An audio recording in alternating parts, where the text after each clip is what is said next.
I got your bitch. Sitting on the goddamn corner doing dope. Sitting on the goddamn corner doing dope. Sitting on the goddamn corner doing dope. Corner doing dope. They are ashamed. Sitting on the goddamn corner doing dope.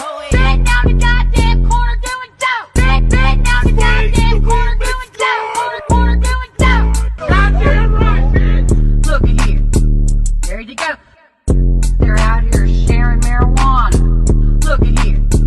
There you go. The same old nasty ass people from last week. Corner doing dope. Corner doing dope. Corner doing dope. Corner doing dope. Goddamn corner doing dope. Corner doing dope. Corner doing dope. Goddamn right, bitch. Sitting on the goddamn corner doing dope. Sitting on the goddamn corner doing dope. Sitting on the goddamn corner doing dope. Corner doing dope. Dope. Goddamn right, bitch. Goddamn right, bitch.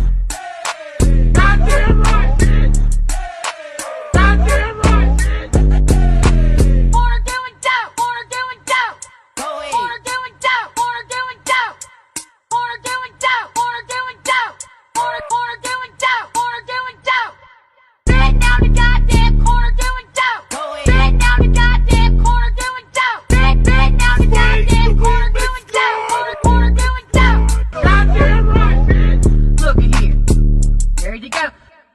They're out here sharing marijuana. Look at here.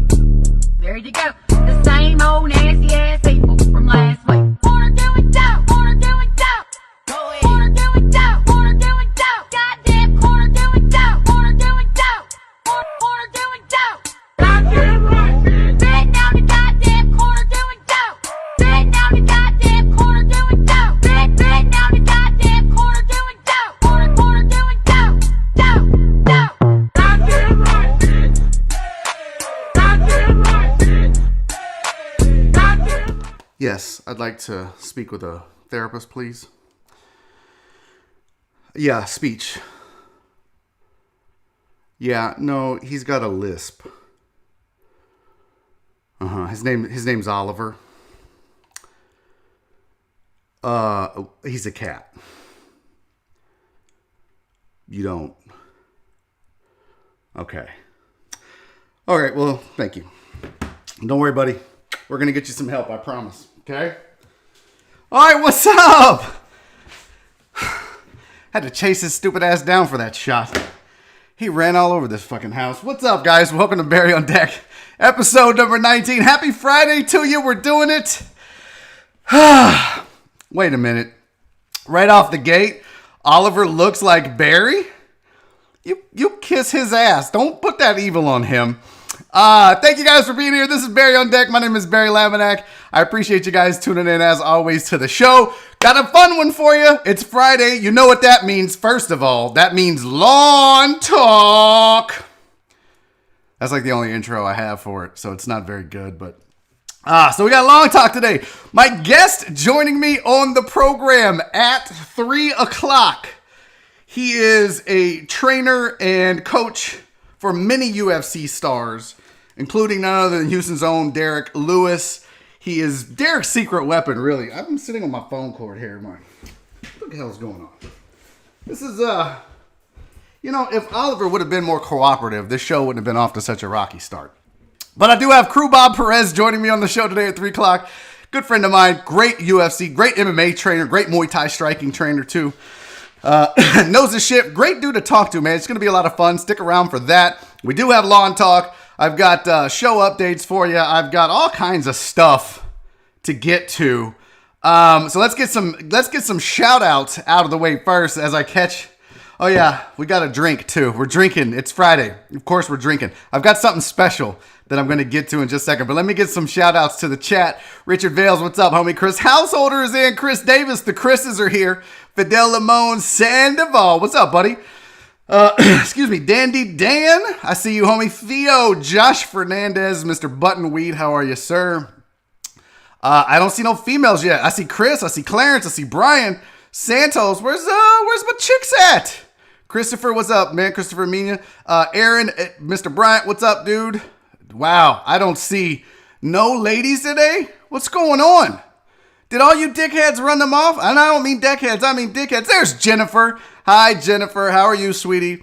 Thank you guys all for being here. PayPal Pete, John, Jeremy. By the way, shout out to our chat moderators that are here every day and go unheralded, really. But Jeremy Benninger and Luis Zelaya always do a great job keeping you guys in check.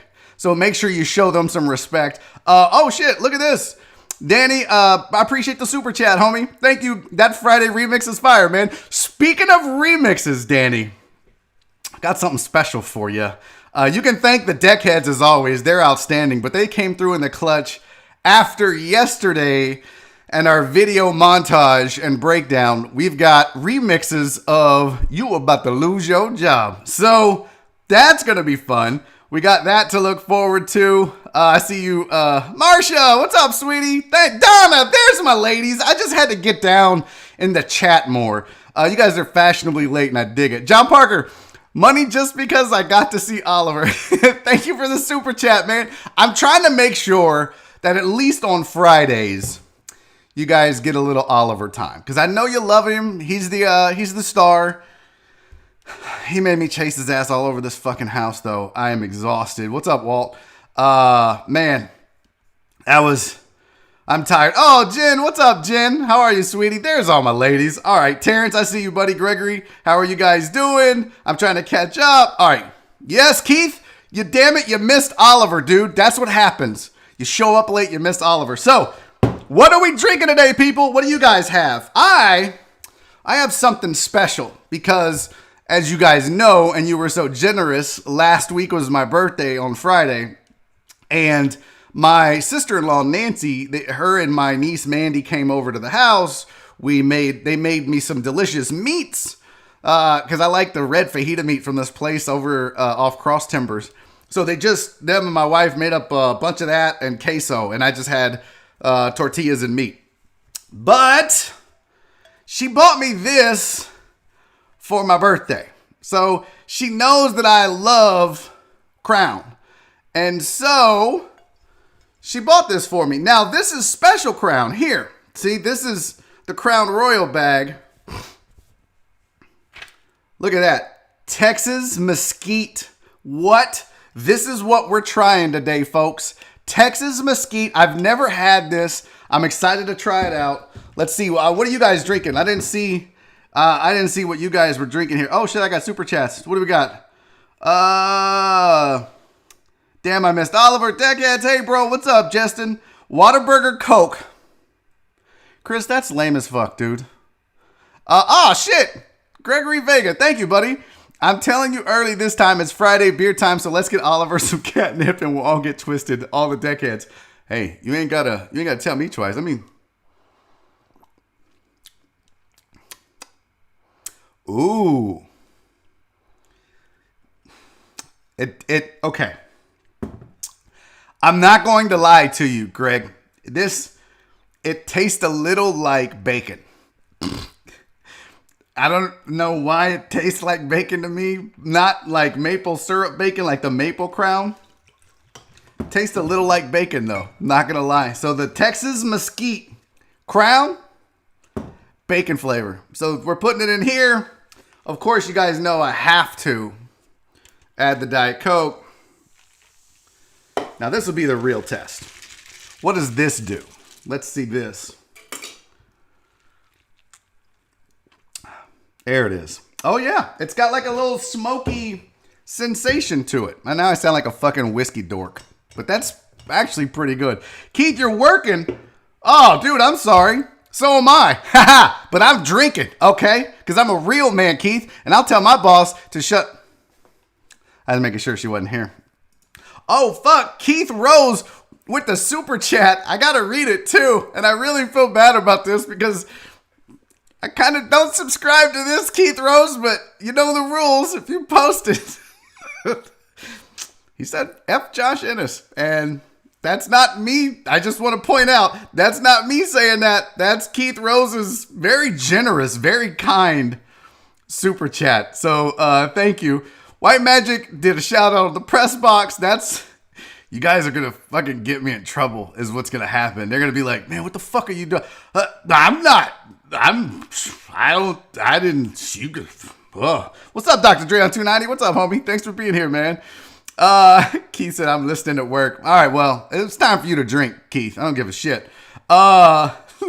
You guys are insane. All right, here's the thing. So we got some shit to get to. Let me real quick, as you guys know, every Friday I like to give shout outs to the folks that join the Patreon to support the program, support the show. Today is no different. So let's get to the show updates and big thank yous to all the new Patreon members. Happy Friday, Cowboy fam. Thank you, buddy. In fact, Cowboy fam, on the list. Look at all this. This is your new Patreon members for the week. Benjamin Kerr, BZH420, Cowboy fam, the man. He just mentioned himself right there in the chat. Francisco Arbarca, Jen, my sweetie, thank you so much. George Franco, Richard Vales, my dude, White Magic, and Tyler McKee. All you guys, thank you so much for joining the Patreon.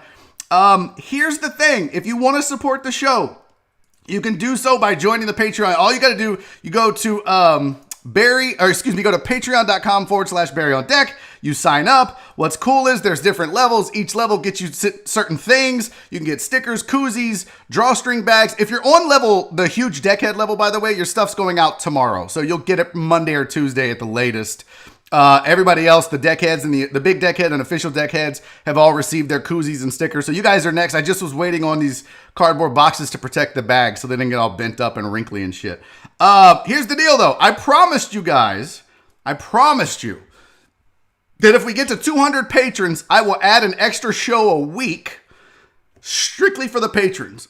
So we are at 94 patrons right now. Unbelievable. Could not be happier. Or more proud of that, or more humbled by that. We're almost halfway there. We lost a few. Some credit cards got declined, and I guess people just were like, well, fuck it, I'm not going to try again. One guy had to back out because he lost his job, and man, trust me, I know how that feels, and I totally understand. I'm not removing you from stuff. I'm still sending you your gifts. You're still welcome to hang out. If you ever get another job and want to support, come on back to Patreon. But as far as I'm concerned, I'm not going to say your name, but you're still a patron for me, okay? So don't worry about it. Don't worry about having to pay. I got you, man. You'll still receive the perks from it. Now,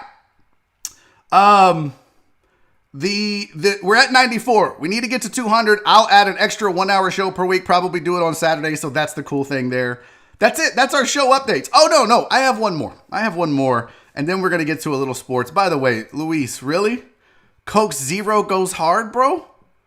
That's what you're, man. Sean Sweeney. What's up, dude? All right. Oh shit. Keith, thank you, my friend. I will try to get that drink delivered. Happy Lawn Talk Day. Oh, we're going to get into it, Keith. I have Lawn Talk for you. I'm surprised no one sent me any questions, really. No one sent me a single question. So that's okay. I've got stuff planned to talk about anyways. Smokey. Now, yesterday on the show, at some point in the chat, I saw it. I couldn't address it at the time. I think it was, I don't know what was going on. But I saw somebody say, hey, is now a good time to call out Barry for not using his birthday money to buy a new microphone? So look, if you can't see it, I'm still using the Yeti here. This is the big dick mic that doesn't match the person that uses it, so to speak. Sorry, I know that was loud, obviously. But that's the mic I'm still using. Now, a couple reasons why I haven't bought a new microphone yet. Sir, I don't remember who said it. But I'm full disclosure on here. One, YouTube doesn't send you your payments until the 22nd of the month. So that's one reason. And two, I went ahead and ordered soundproofing for this room so that there will be no echo when I do this show. So it wasn't cheap. It was a good investment because it's going to make it sound a lot better in here. But that was step one. I'm going to get the soundproofing on the wall. And then step two, I'm going to order the microphone. So have no fear. I'm still planning on doing that and making the show as best as possible. So have no fear on that, my friends. The good microphone is coming. The soundproofing hopefully will be here in a week to 10 days, and I can get that on the wall. Oh, John. Thank you, John Parker, for the super chat. I got to read it. Josh Ennis hates Oliver and Lawn Talk. You guys. Now, look, I want to say, if you super chat me something offensive, I'm not going to read it, okay? But I feel obligated to read whatever else. To a degree, okay? Let's not get crazy. Josh Fernandez said, what mic are you using? Not that I'm a microphone, headphone nerd or anything. I bought the Blue Yeti, and I know it's not the best. Don't, listen, mic snobs, don't come at me with your, those suck. It was just to do the nightly live chats. I didn't know that I was buying a mic for a new career that I was about to launch because I would get let go from my job. It was just, I was doing nightly live chats, and I wanted a better mic than a little handheld one that I had, so I bought it for like $140. It was during the quarantine. Nothing was open. I grabbed it at the Staples or whatever. Not the best, but it gets the job done right now. So long term, I do plan on adding one of those Shure SMB whatever 7s or whatever the fuck it's called that Joe Rogan and all the other fancy podcasters use. We're getting one of those. We're definitely getting one of those. All right. Santos, what's up, buddy? My compare and save is delivering today. Can't wait to put it to work. Thank you for recommending Deckhead for Life. Yeah, dude. I wish I could go take a picture of my yard. I put that stuff out 2 days ago, and I have my flower beds are so embarrassing, and it's already kicking that stuff's ass. It's really good stuff. Make sure you mix it like the package says to mix it, but that shit works amazing. So, and be careful because it's bad chemicals. But we'll get to that more lawn talk here in just a second. What is this? YouTube blocks you from super chatting anything offensive. I just tried. That's good to know, John Parker. That's good. Not good. It's not good that you tried. It's good to know that they block it. What is this? Oh yeah, Brandon Martinez. Totally, dude. I was so looking forward to doing that show with Fred. I was so looking forward to doing it with Palillo and Dell. I missed the nightly live chats. It was a little different format than this. It was an hour and a half to 2 hours of nothing but interview. But I'm really digging what we're doing here. So I'm still good with it. Okay. Sports. Let's get to a little sports before we get to lawn talk. I don't know if, well, yesterday we talked about the NBA coming back and the schedules. And I grabbed this for you because I wanted you guys to see if you haven't already looked at it. This is what the Rockets schedule will look like in this 8-game schedule coming up. Oh, Justin Swinford, no worries, bro. Better late than never, homie. So this is what it'll look like, okay? You've got, and I asked Kelly Eco, who's going to be my guest on Monday. He was supposed to join me today, but couldn't. But we got it all worked out. But Monday, and I asked him, I was like, what are your sources telling you on what the schedule will look like for these teams? Because I really didn't see anything that would say they would use the existing and what it. He goes, yeah, they use the next 8 games that were on the schedule. And if a team isn't one of the 22, they just go to the next. So your Rockets schedule down the stretch is Los Angeles, the Lakers, the Trailblazers, the Kings, the Mavs, the Bucks, the Pacers, the Sixers, and the Toronto Raptors. So they're not going to have to play Cleveland. They're not going to get to play Chicago, Detroit, or Golden State.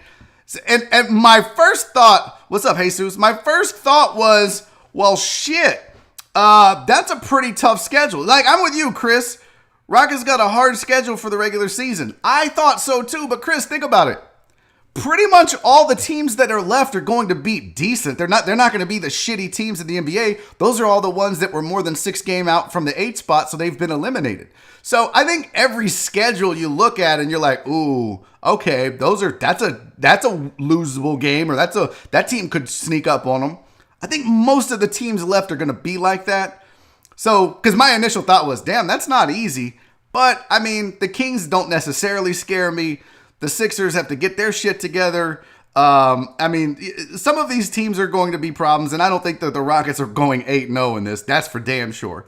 But I mean, Indiana, depending on how they're playing, Milwaukee, I think they're losing that game. I think they're losing Los Angeles. I think Dame and the Portland Trail Blazers have a shit ton to prove. And if there's any team left of the 22 that I think is going to come out and really try to make a statement, it's going to be the Portland Trail Blazers. So look out for them for sure. And yeah, you're right. The bright side is it's going to prep you for the playoffs, Chris. Everybody's going to have to play good competition. So I just wanted to show you guys, put a little bow on our NBA talk from yesterday. That is what the Rockets schedule looks like down the stretch. Let's see here. So somebody has some questions for us, or for me, And they actually asked it on the Discord. Yeah, appreciate that. Yeah, go like the show, guys. That's always appreciated. This was a question that somebody asked that I thought was a really interesting question, and this came from the Discord server,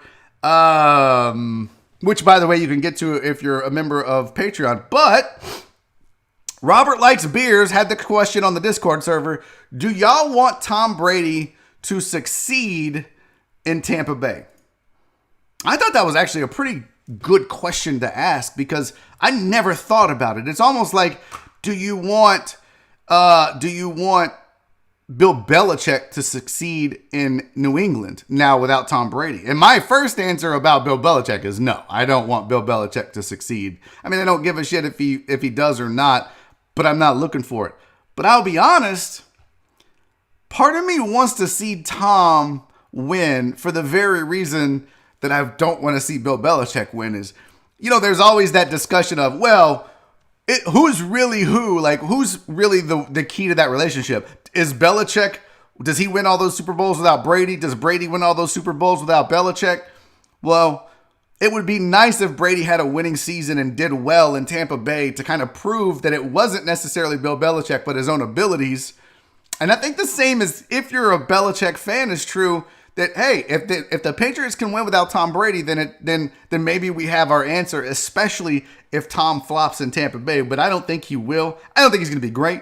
But he's got so many weapons around him that I think it's going to be almost impossible for that team to be awful. They may not make the playoffs, but right now I think they're a pretty strong contender based on how many offensive weapons they have and how good they are on the defense. They're not great, but on that defense it'll hold up. I mean, Brady has had less of a football team total than he does right now at Tampa Bay and gone to the playoffs and done well. I'm not going to say he won a Super Bowl, that any of those Super Bowl teams weren't as good as this Tampa team. But he's made the playoffs with lesser teams for sure. So my thought, yeah, I would like to see Tom Brady succeed. I think that would be good. Total Dallas out here saying Mavs victory. Really surprised that a guy from Dallas is saying that the Mavs are going to win. Chris Householder does not want to see Tom Brady succeed. I get it. There are Brady haters. It's ingrained, especially in this city, it's ingrained in us to be like, I hate Tom, I hate Bill, I hate the Patriots. So I understand that. I'm not going to hold that against you that, oh no, we don't want them to, I get it. Totally understand. But I think it would be nice to settle that debate. It's almost like if Jordan would have been able to play the Rockets in their second championship season instead of getting bounced in the playoffs. Then that could have been settled and we could have once and for all said, well, Houston was, they weren't going to do shit about it regardless. Who else? Yeah, no, I do agree on the Rocket schedule. 5-3 would be good. I just don't know. I mean, you look at it right away. You see two for sure losses in the Bucks and the Lakers. They probably beat the Kings, so that's what, 1-2. They probably beat the Pacers. That's 2-2. Maybe they split with Philly and Toronto. Although, again, Philly's got to get its shit together too. Toronto, I don't know. Without Kawhi, Toronto isn't as scary. Duh. And it's the East. So, 5-3 I think would be great because you're basically looking at these like, all right, so then the last two games on there is Portland and Dallas. And do you think that they get swept or split? Probably split those as well. Sorry, total Dallas, but I could see them, especially with no Luka. So, yeah, for Chris Davis, I think 5-3 might be exactly what we're looking at over the Rockets' last 8 games. Honestly, don't care. They could go fucking 0-8. It's basketball and it's back. I don't give a shit anymore. So I'm just happy to have sports. Santos said, I would rather see Brady win than Belichick. Yeah, same. I think a lot of people probably feel like that. But we'll see. Clarence says, outside of playing the Saints, yes, I want to see him win. Sean, well, we know who the hater in the chat is. I'd like to see them both fail. I mean, look, that wouldn't hurt my feelings. That wouldn't bother me. And Alex, hey, better late than never. I'm late, but I'm here. Better late than never, homie. What else we got? Hated the Patriots, but liked Tom Brady. Ooh, can't say the same. Didn't like Tom Brady, didn't like the Patriots, but you know what? Now I'm okay. Wow, big surprise that a Falcons fan is like, fuck them both. Huge surprise, Aaron, that you're not big. Yeah, I agree, Sergio. Not without Luka. Dallas might be having a few issues there. All right, let's get to one more question because I'm going to get. We do have a little more time today, but Tom will win 2 and retire. Ooh, Charles. That's a. I don't know about that, bro. All right. This was the other question though that was asked, and this was asked of me on Twitter. And I thought this was another good question and really relevant to what we're talking about today in our society. But at IES Now 5 on Twitter, Hiram Calderon Jr. asked this question. Hey, do you think some teams should try and sign Cap now? No crazy big contract because he's probably not in football shape, but really just to give him back the platform to help him continue the fight he tried to start 4 years ago. And I think that's a relevant question, and I don't want to make this all about the politics of it. I'm going to continue to do that, but here I think this is more about a football discussion because that's the question. Should Colin Kaepernick be given a spot on a team and be allowed to, continue his protest and to bring awareness to the fight against police brutality? Should he? Sure. Does it make sense football-wise? Probably not for as long as he's been out. However, if the NFL wants to make right by it, then they would partner with Colin Kaepernick, or a team would partner with Colin Kaepernick and put him in charge of community outreach and let him do the things that the NFL should have been doing a long time ago. And you can release all the statements you want. You can say all the things you want. At the end of the day, if you want to make it right, make it right. Years ago, 4 or 5 years ago, when Colin Kaepernick was kneeling on the sidelines during the national anthem, he was trying to bring attention to the very thing we're all paying attention to now. So regardless of how you felt about it, he was ahead of his time in calling this out and trying to make it right. I say if you're the NFL, do the right thing. Bring him in. And don't bring him in and just let him, not do anything. And just be like, hey, we're going to say you're in charge of all this, but don't go crazy. Let him do what is right and let him partner with the NFL if he wants to. Now, he may not want to, but no, from a football perspective, I don't think it makes sense to bring in a guy who really can't be productive on the field. That would be shooting yourself in the foot, really, if you think about it. You wouldn't bring in anybody, regardless of the political ramifications of it. You're not going to bring in anybody that isn't ready to play. And I don't care who you are. If you sat out for 4 years, you're probably not ready. So, if he can prove himself to be in football shape, then yes. I'm not suggesting that you don't allow Colin Kaepernick back into the NFL. But the fact of the matter is, from a football perspective, I wouldn't put any player that's a backup QB or a QB that hasn't played in 4 years on a roster at this point until he's shown me physically that he still has the tools and they haven't declined and that he can still play. What is Jeremy doing? Chris Household is over here scolding Jeremy. I should mute you for that comment, Charles. Oh, shit. The chat mod is already wielding power to mute people. All right. So there's a little sports talk, little football talk. Now, I had some other stuff, but we're about to get into lawn talk. So we did the schedule. I had a video about Jordan. I'll just say this: when they did this vote, it was 29-1. The only team that voted against it was the Trailblazers. But they said that there was all these different things on the table for the NBA to be, gimmicky ways to do a season and crown a champion. And they said, Adam Silver basically said, look, Michael Jordan was in the room and he was the most respected basketball mind in that room. And he said, don't be gimmicky. Just do what we do. Be normal because that's what people need and want. And it says a lot about Jordan and the respect that people have for him even now and in that room. So the reason why we're getting a somewhat normal regular season ending and playoffs is due in large part to Michael Jordan. And Adam Silver said as much in an interview, but I won't run the video because we've got other shit to get to. Now, before we get to the videos, which we'll do in about 5 to 10 minutes, we do have to do some lawn talk. So, it's time for lawn talk. Now, oh, yeah, well, I just saw that. I just saw it. Not remixes yet. Can we ask lawn questions? Absolutely, Bradley. Ask away, and hopefully I will know the answer. What was wrong with mulch? You never did say. I don't remember the question, Demetrius. Ask it, and I'll answer it. But I don't remember what the question was about mulch.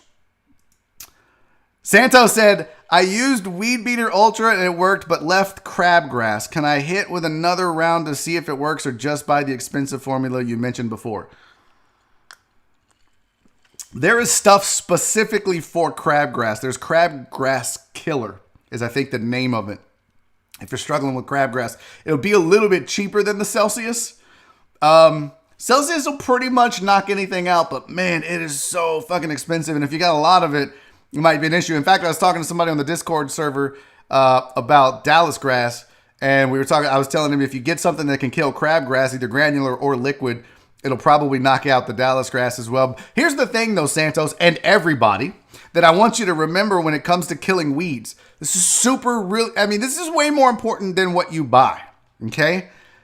When you're fighting weeds, when you're trying to kill weeds in your lawn, you can't just do one application. That's where most people fail. You waste your money if you only do one application. In most cases, if you've got one little weed somewhere or whatever, just pull that sumbitch up. But like most of us, we have several lawn issues, and a lot of it is due to weeds. Dallas grass, crabgrass, you've got Virginia buttonweed, not the chatter, but the actual Virginia buttonweed. And that stuff's a little harder to kill. Celsius is ideal for that. But you've got to treat at least 2 times. I recommend 3 times, and try to do it, space it out about 3 weeks, 2 to 3 weeks apart. The label will tell you if you read it, but you got to treat multiple times. Most people just don't read the label. They read the mixing if it's a liquid, because you'll use a hose end sprayer. But it's super important. You have to treat multiple times. And the second most important part of all this, you have to put out a pre-emergent herbicide when it's required. Because if you just kill the weeds that exist, there's always new ones being brought in by other lawnmowers or animals or the wind or whatever from your neighbor's yard. The little seedlings will fly in. You have to use a pre-emergent herbicide at least twice a year. I highly recommend you check out Randy Lemon's fertilization schedule. It also will tell you when to do your pre-emergent herbicides. But I can tell you right now, this weekend, go get a pre-emergent herbicide. They actually get a 2-in-1. I use something either with Barricade or Dimension in it, and that's a 2-in-1 herbicide. It's a pre-emergent and a post-emergent. So it's going to kill some of the weeds you have, but it'll also prevent new ones from germinating and growing in the fall and the late summer. So when it comes to killing weeds, super duper important. Burn this into your head. You have to do 2 to 3 treatments at least to get rid of it, and use your pre-emergent herbicides when you're supposed to. Look at Randy Lemon's schedule, because I just have it on my calendar. But I can tell you that it's on my calendar right now. And this was all really based off of his schedule, so it's not like I invented this. June 1, I had to put out pre-emergent herbicide, because he says at the end of May or the beginning of June. So I feel like this is blurry. Is this blurry? Won't deal with it. So, Santos, I hope that answered your question. Don't give up on the Weed Beater Ultra just yet. Keep in mind, though, don't do it when it's above 85, I think. But if you need to, get the Weed Beater for southern lawns. It's not as good as the Ultra. It won't kill some of the tougher weeds that you may have. If it's labeled for crabgrass, though, it should work. But you got to do multiple. Or just get you some Crabgrass Killer for that. And you can just spot spray the crabgrass if you need to. But that's my weed. That's my weed. My weed talk? No. Look at Matt. Matt's digging the lawn talk. I love it. How do we get rid of stickers? Bradley wants to know. Get you some atrazine, Bradley. I think that'll work for you just fine. Liquid atrazine. Spray the sticker patches that you have. Again, you may need to spray 2 or 3 times over 2 to 3 weeks. So, 6 to 9 weeks, a couple of applications. But liquid atrazine is badass, okay? It'll work on just about everything.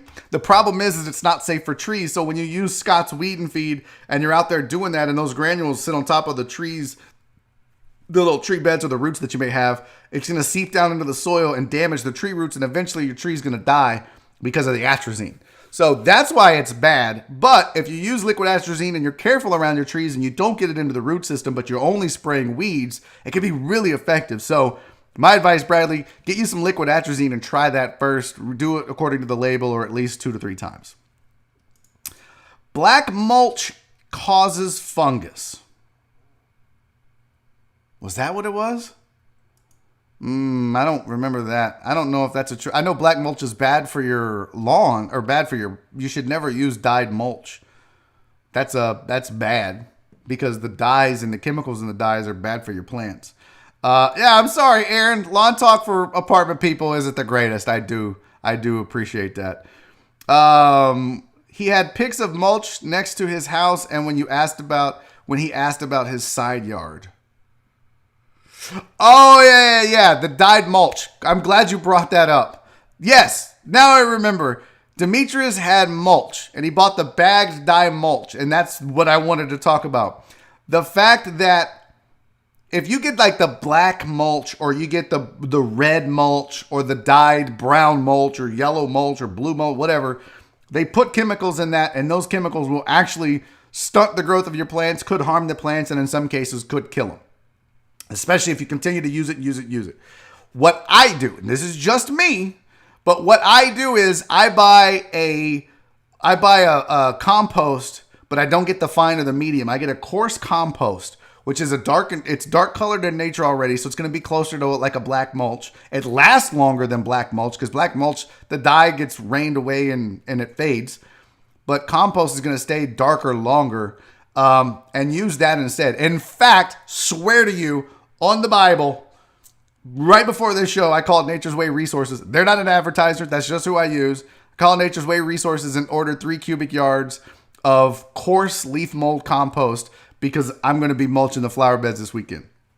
So stay away from mulch that is dyed. Get natural mulch, or use compost as your mulch. Okay. And speaking of that, I actually had it on my list to talk about, but good time to mulch is now. Go ahead and mulch your flower beds. And I struggle with weeds in the flower bed because I don't do a lot of weeding. I don't go out and pull weeds, and I don't handle my shit properly. But I will tell you this, if you've not used preen before, highly recommend preen, Preen, as a weed preventer. Understand, when you use preen, it's not going to kill the weeds that exist in the flower bed. Pull them. But what did we learn about nutsedge? Don't pull nutsedge. Get you some sedge hammer or some nutsedge killer and spray it and kill it. And then when it dies, then you can maybe, get it out of the ground. Don't pull nutsedge, because more will grow back. Get rid of the nutsedge, pull all the other weeds out, put down a thin layer of preen, do your mulch, and then put another layer of preen on top. And it'll prevent new weeds from germinating in that soil for like 6 months. It's really cut down on the weeds that I have when I use it. Problem is, I don't always use it. But it can really cut down on your weeds that you get in your flower beds. When you saw me, we used to go, okay, yeah, sorry about that. No, we're not using gasoline on the lawn, Roland. And it also pollutes the water table, you dummy. Just wait for the freeze. Shut up, Mike! I waited so long for one more damn freeze, and it just didn't happen. Barry, have you ever heard of getting an old tree cemented? No.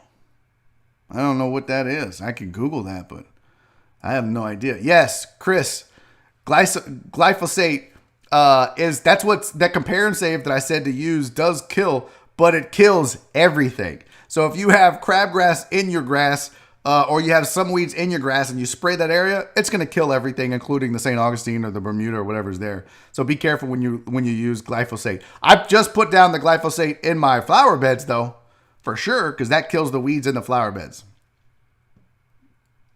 What else we got? I have a picture of Randy's schedule. I need to join and get on the Discord and share it. Yeah, I do need. I could have posted it, Chris or Keith. I'm just lazy, but I love that schedule, man. It's outstanding. Oh, we got a super chat. Danny says, thank you for the super chat, my friend. Very, very kind of you. Since we do yard talk on Fridays, should there be a yard of the week winner for bragging rights?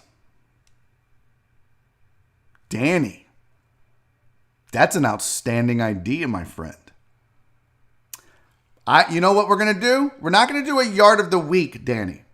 But I do like your idea, and I've told you guys this is your show too. Here's what we're going to do. We're going to do a yard of the month. You don't even have to be a member of Patreon, because I know a lot of the shit I do, you got to be a member of Patreon. Nope. Yard of the month. All you got to do, every month, send me a picture of your yard in its best shape. But you got to do it every month. You can't just be like, oh, use my yard picture from last month. Nope. Has to be a current picture of your yard. And I'll pick a yard of the month winner and give you something. I'll ship you something, whether it's a shirt or a koozie or a sticker or a bag, or maybe shot glasses might be coming soon, or a tumbler, or I don't know. Whatever I got. Yes, we're going to do a yard of the month. Danny, it's a great idea. Let me write it down. Or somebody remind me, because I'll forget. I love that idea though, bro. That's outstanding. Yard of the month, and you'll win something from me. So, yard of the month. Put that on my things to do. You guys, this is my things to do list. So I just make these, and then I stick them places. I just put them all over my damn, and that's how I get shit done for the show. So, good shit, Danny. I like it. We are going to do that. Okay, I think we're out of time. It's 2:41. You guys, oh, now look, everybody's bragging about yard of the month. Send Barry pics of your manscaping. Mike, I swear to God, I will block you and your dick pics if you send me those. Okay. I'd rather you correct my spelling than send me pictures of your manscaping. Oh, look. Yeah, Chris, I got to wait and see. What? Okay, so I hate to do more show updates, but I ordered a Barry on Deck coffee mug because I want to see what those look like. And then I'm going to order a shot glass, and we're going to see how that looks. And then whatever one, I'm going to order it. Okay. We got to get to videos. See that? That means it's time to get to videos. That's my reminder. That's my alarm. But before we get to videos, I do want to tell you guys about HempVita. Thank you to HempVita for signing up and sponsoring Barry on Deck. I really appreciate the support, you guys. I hope you will support them. If you do use CBD or you've been thinking about using CBD, make sure you hop on HempVita's website. It's HempVitaCBD.com. Get your order in. If you haven't already, use Deckhead15. It's going to save you 15% on your order. Some things you need to know about CBD and HempVita specifically. They only use U.S. organically grown cannabinoids. None of their products, they don't sell products that have THC, so you don't have to worry about getting popped for a drug test. HempVita, they're dedicated to providing all natural wellness products. And if you don't know about CBD, it's known to help, I should say, with inflammation, pain relief, insomnia, anxiety, seizures, relaxation, and it's not just for us humans. They have stuff for your pets as well that you can use. Now, I wanted to show you, because this is what I'm using here. I'm using the gummies. This is my night-night pills, all right? And the cool thing is, they don't smell bad. Some of these products smell like shit, but this is what a gummy looks like from HempVita, man. And I eat 2 of those, give myself about 20 to 30 minutes, and I'm out. And it works great, and I sleep well. And if you have inflammation like my wife, they have lotions. My mom had an issue with her shoulders. She used the gel.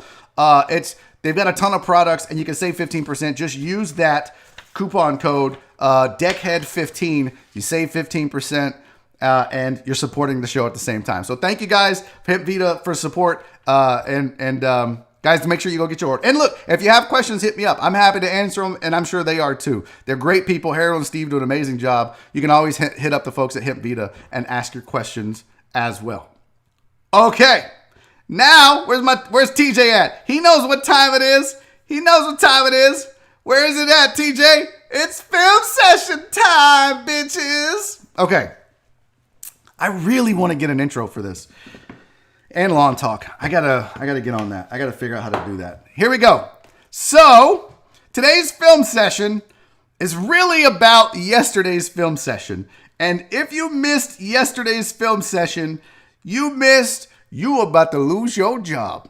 Okay, I'm not gonna go back and play the original because it's kind of in these. But you guys, I said, how come there is no remix yet? And you guys, and I mean you, Clarence, Super Falcons fan Justin Bertrand, and several other people sent me remix videos of You Were About to Lose Your Job. Not only that, Tyler McKee also sent me one, but I got three of them. Of the three, it wasn't the best musically, so I'm not going to play it, but I couldn't decide which of these two I like. So without further ado, let's hear the first remix of You Were About to Lose Your Job. Here we go. You about to lose your job. You about to lose your job. Get this dance. You about to lose your job because you are detaining me for nothing. You about to lose your job. You about to lose your job. Is this shit worth you losing your job? You about to lose your job. What? You about to lose your job.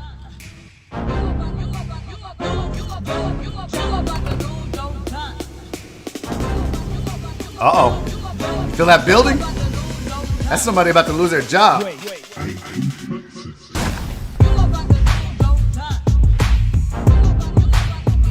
Oh, that beat is fire.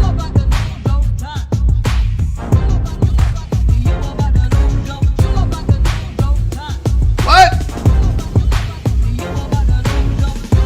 Oh, this is so good. Whoa! Uh-oh.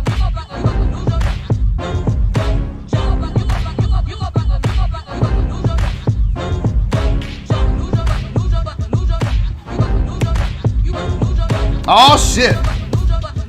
This is so dope. Clarence! Oh, that was nasty. Okay, I can't do that.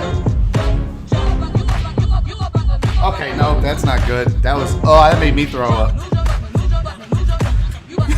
Zoe's got his own version. I like it. Zoe, that's great. Hey! That shit was dope. That shit was outstanding. Now, that's just number one. We have a second entry in the You About to Lose Your Job remix contest. And I don't know who sent me this one. So I think Clarence sent me that one.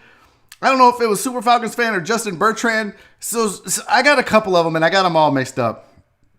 What's up, Underrated Mess? Welcome to the show. Here's remix number 2. We need to vote after this. So I'm about to pull some weeds. All right, no twerking, Bradley. Shut up, you dumb deckhead. All right, here we go. Remix number 2. Tell me what you guys think of this. What you got, 1 or 2? Aaron, so Super Falcons fan, you sent that, Aaron? Okay, Aaron sent the second one. Man, that's tough. Let's get one more. Let's just get a plug in right here. Boy, that is dope, man. It doesn't have the best quality. That's a dirty beat, though. All right, and then number 2. Who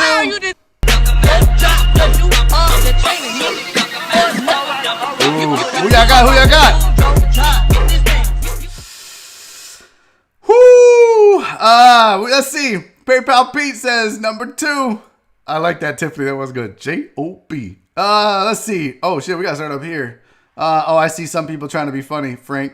Terrence DJ Paul. I thought that was DJ Jimmy. All right. Maybe not. Mike, second one. Charles, second one. Let's see. PayPal Pete, number 2. Chris Householder, number 2. Jimmy John, 2. Chris Pelp, number 2. Brandon, 2. Damn. Not even close. Oh, Bradley Jackson with number 1. Donna Rogers with number 1. That number 1 beat was dirty, man. I'm going to tell you right now. Clarence is one of the dudes that sent it to me. He's like, I even like number 2 better. Yo, Zoe said version 2 wins for me. Richard Vales, number 1. Jen says, wow, 2 all the way. She's doing the Beyonce. I tried. If I did the Beyonce, let me tell you the things that I would pull. The amount of things that would hurt on me afterwards. Okay, it's a runaway. Frank says number 1, that beat was dirty, but I'm with you. Number 2, production quality was better. Everything was better. It still is never going to be able to replace a fan favorite, right? It's never going to be able to replace. Oh shit, where'd it go? Oh, there it goes. Yeah, it's never going to be able to. Bend down the goddamn corner doing dope. Nope. Bend down the goddamn corner doing dope. Bend down the goddamn corner doing dope. Corner doing dope. replace that, but it was a really good remix. So props to whoever did it, and thank you guys for sending that in. Yeah, that shit was amazing. Okay, I had more videos to cover, but we are 4 minutes away from a break, so we're not going to be able to get to it. Check out the Discord, new meme Friday. Oh shit, John Parker, thank you for the super chat. I have no idea. No. Listen, Pete, Jeremy, kiss my ass. All right, I fucking drank that raggedy ass egg yesterday. Almost threw up on camera. That's enough for 1 week, bro. That is enough for 1 week. And you can try and whore me out more. It ain't happening. Nah, it's not happening. Maybe next week I'll whore myself out and do the Beyonce. I gotta learn it. But that egg was enough. And thank God Chef Machete was kind enough to drink the other one. I still owe him $20. I gotta send it once YouTube pays me. Yo, that shit was awful. Oh my God, that was awful. So I wanted to get to one thing. This is more of an entertainment story. Yeah, not happening, Chris Householder, just so you know. This really freaked me out.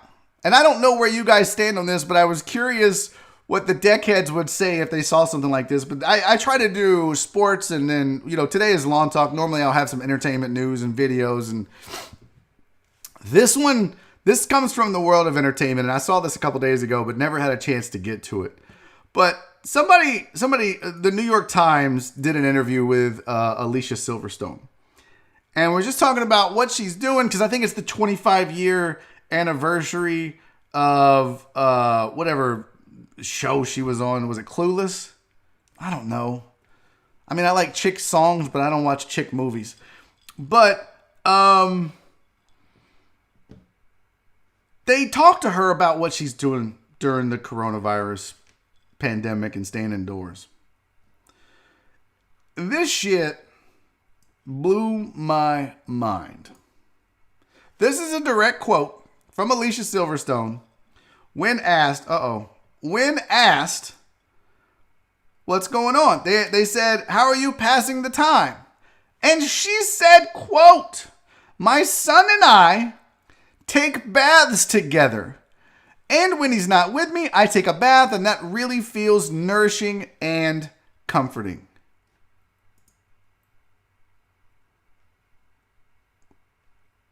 What? Now, I feel like that I should clarify and let you guys... Oh, yeah. There's one key component to this.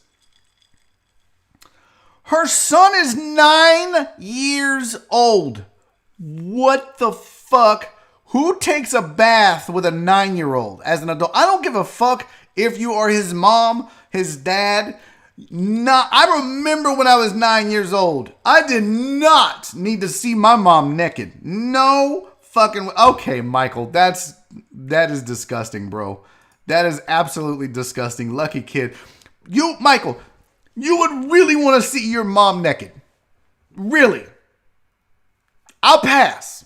I have to live with the fact that I know as a kid I breastfed, which means I sucked my mama's titty. That's enough shame to live with. I don't need to be having a bath with my mom at 9 years old. By the way, any of you that breastfed, yeah, you sucked your mama's titty too. Deal with it. That's a new scar that you get to live the rest of your life with.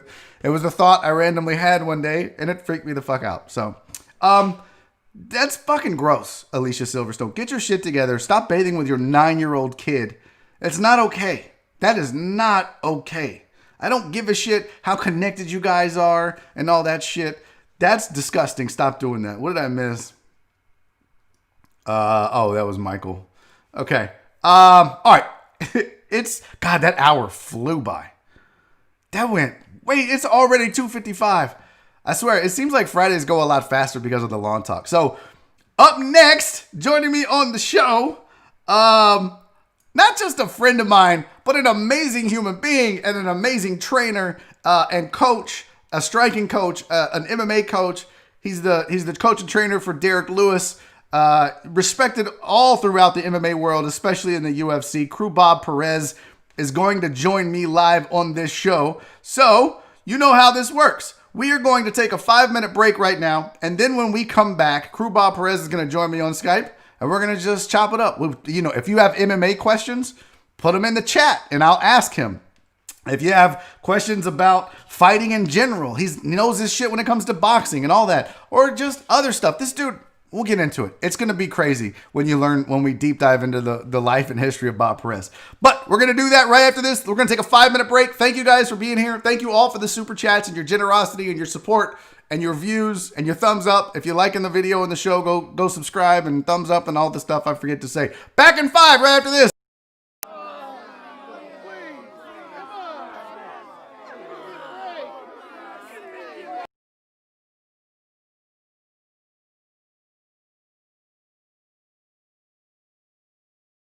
We can't agree.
Welcome back to the show. Hour number 2 of Barry on Deck is upon us, and I switched cameras because we use Skype and I got to use this camera. But without further ado, I want you guys to help me welcome my guest to the show. Not just a fantastic striking trainer, not just a fantastic MMA trainer, not just a fantastic jiu-jitsu trainer and coach, world-renowned UFC, highly respected. But he's also a friend of mine. Bob Perez joining me. Kru Bob, what's up, homie? Thank you for being here and doing this. Sagittarius, man. I love you. I miss you. Thank you for having me, bro. Dude, I miss you too, buddy. I miss you a ton. How has shit been for you since all this craziness happened? You know, since we reopened on the 18th at like 25% capacity. And as of this morning, we've had like 43 new signups, since the 18th. And we didn't lose anybody, thank God. Wow. Our primary concern was that, the students were going to, be healthy. Their health is our primary concern. And our gym rather, is a very, family-friendly environment outside of, the fighters. And so they supported the gym throughout all of this. But it was actually, very scary, the uncertainty of what may happen. Well, you also got hit with a double whammy because tell everybody your gym and where it's located. It's Main Street Boxing and Muay Thai, heart of downtown Houston. Which, as you know, anybody listening knows, with all the protests going on, there was some rioting and looting. Yeah. Not necessarily rioting, but there was some looting. Were you guys affected? Were you guys hit by that? Man, thank God, especially the big march on Tuesday. We closed down at noon that day. Thankfully it was peaceful and it was very productive. Prior to that, the Friday before, every building around us was hit, literally everyone, either windows or tagging or whatever. But our gym has been there since 1986. We have over 100 fighters, and about 95% of them are Black or Latino, and we do a lot of outreach programs to the minorities in the area, Black and Latin communities, nonprofit stuff, kids that are in trouble. The courts will send them to us to kind of give them some discipline or, some, good direction. And I think we've been there so long that the public, knows the kind of business that we are, and they know we respect everybody, and I think they respect us as well. That's fucking amazing, Bob. That doesn't happen. I mean, we're very fortunate, man. Very fortunate, and it's kind of one of those things too. Like, me, man. I'm always nice to people. I believe in karma, and you do good stuff, and hopefully that good energy will come back. We're not some jerks or anything. So no, dude. Everybody, as long as I've known you, you've always reached out to people and trained them for free if people needed help, whether they were your fighters or not. There were guys in this city that were going to the UFC or getting opportunities, and maybe they were more jiu-jitsu centric, right? Or more, and you're known for your striking techniques and striking coaching, and you would be like, yeah, I'll train you up. That's no problem. Like, yeah. So you're right. It has a lot to do with karma. I'm almost positive of that. Yeah. And maybe a few people were afraid if they busted in there, y'all would all be waiting and whoop their ass. So that might. Well, man, we weren't anywhere near the building, but somebody. And if you look at the back of our building, it's a 100-year-old building. You've seen it. It's 12,000 square feet. It's huge. But on the back, we have some local graffiti artists that will do some really nice art back there. But somebody did one line. They were going to write something. They did one line, and then it just stopped. So either somebody said, hey, they're cool, don't mess with that building, or whatever.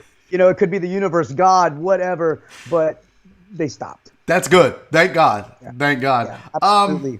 I told you that we have a chat going over here during the show because we're live on YouTube and everybody that watches. By the way, Tiffany said JV Falcons. Yeah, a lot of people don't know. You and I went to school together. Who? Tiffany Petrowski. Tiffany, I saw her not too long ago, at Buc-ee's, loading up. Shut up. Yeah, I saw her. You know Tiffany? Reunion. Yes. Oh, that's fucking wild. Yeah, I had 25th reunion. I saw her there, and I hadn't seen her in 25 years. But it was really cool to see her. She was always one of the sweet ones. JV had a lot of assholes there, Yes. Dude, you and I, we sat at the black table. I was a football player, so we were in Bueno, but Harry Bueno. I never knew was it Bobby or Harry? They were the Bueno brothers, Bobby, right? Bobby and Harry.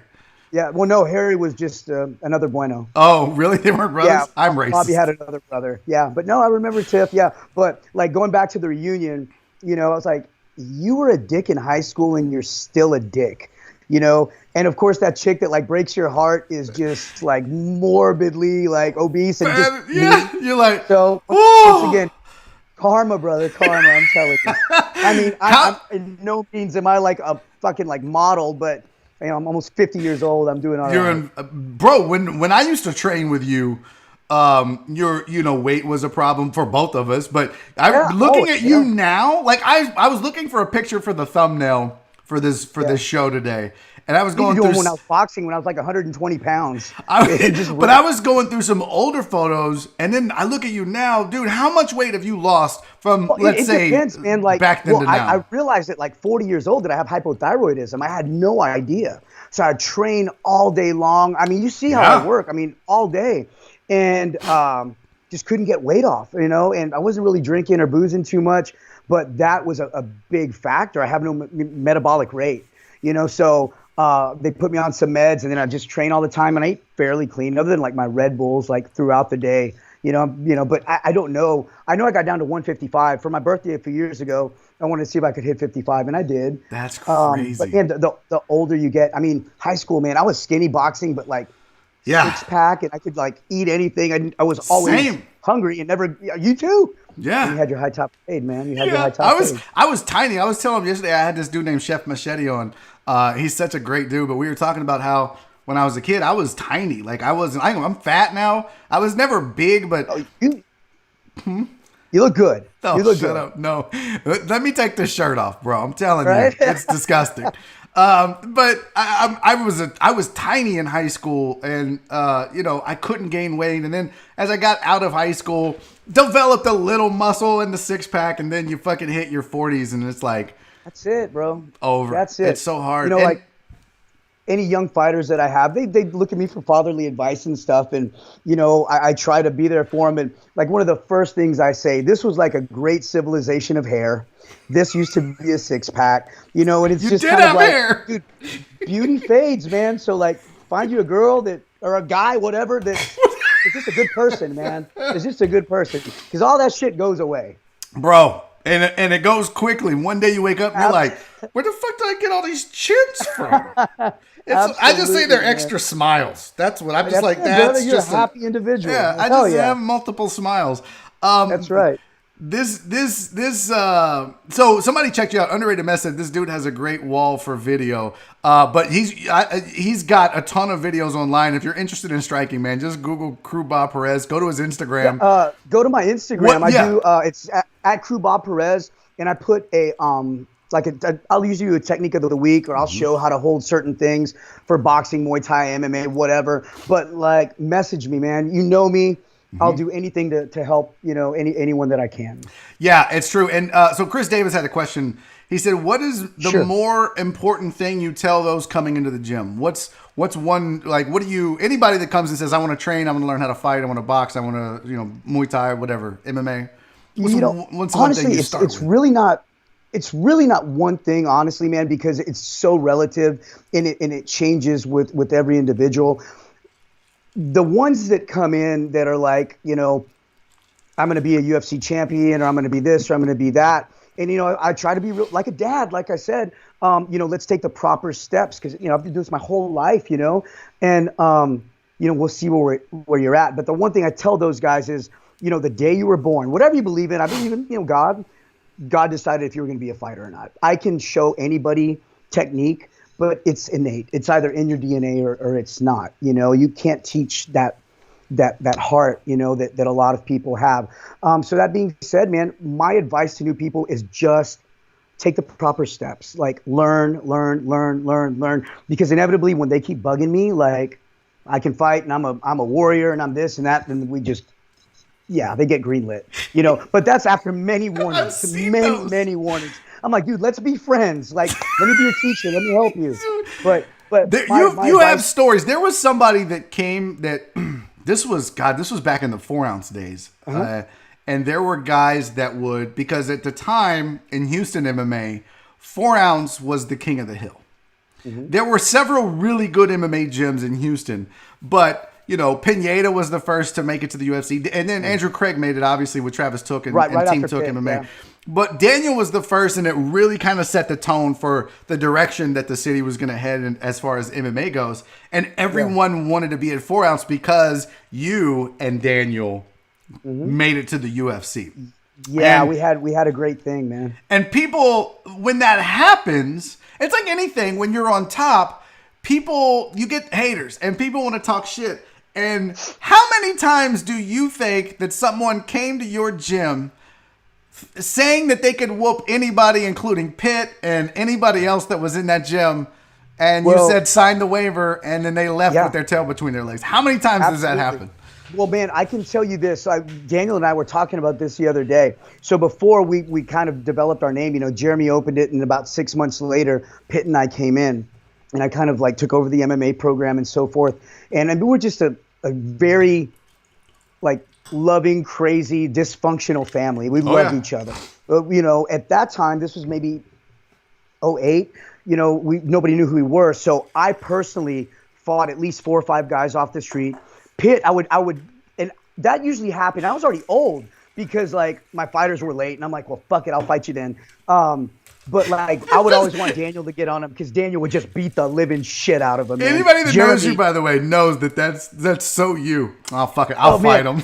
Yeah, but dude, you know me. I don't want to fight anybody. No. Like, I'd rather like let's smoke like a joint together and like watch a movie. Like fuck, or drink a beer, whatever. I don't want to fight you. But yeah, man, for sure.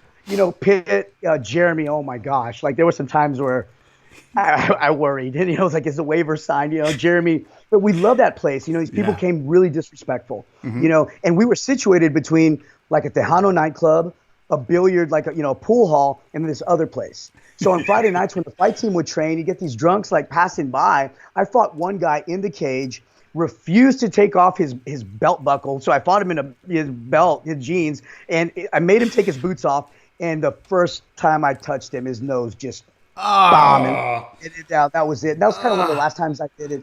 I'm old now. I leave that to the young bucks. Big Derrick, you saw that video that went viral of Derrick. Yeah. You know, like, I don't know what people think, man. Like, let's just be cool. Like, or enjoy for what it is, or, you know, learn the techniques, you know? Right. It's like that in every walk of life, but it's really perplexing to me that it would be like that in the sport of fighting. Because you're not talking about people. You may have had success. Even guys like Kimbo Slice learned real fast. You can come from the streets and you can be tough.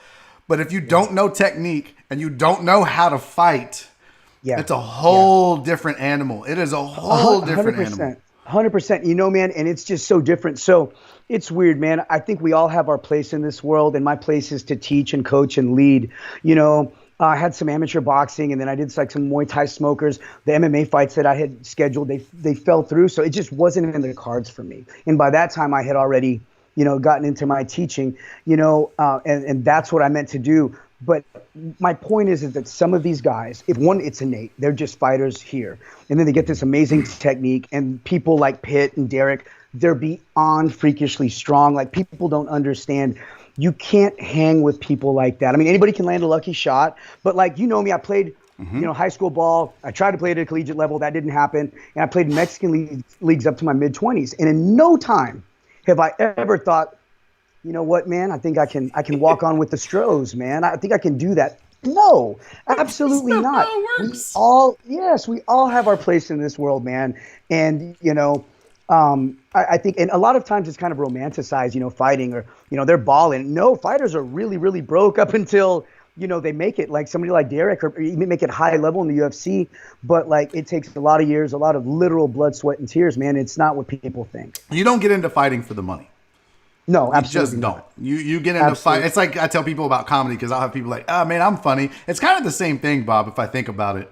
And really, when I transitioned from being in the MMA world with the Cage Door and going into comedy, I was like, the similarities are crazy. Not a lot of money, a lot of work, a lot of behind the scenes shit, you know, a lot of paying dues, a lot of respecting the people that came before you, and all those things. And, you know, it's like anything, the more fights you have, the better you're going to get. The more stage time you get, the better. But then people like meet you, and you know this, in the comedy world, it's, I'm the funniest person of my friends. All my friends tell me I'm funny.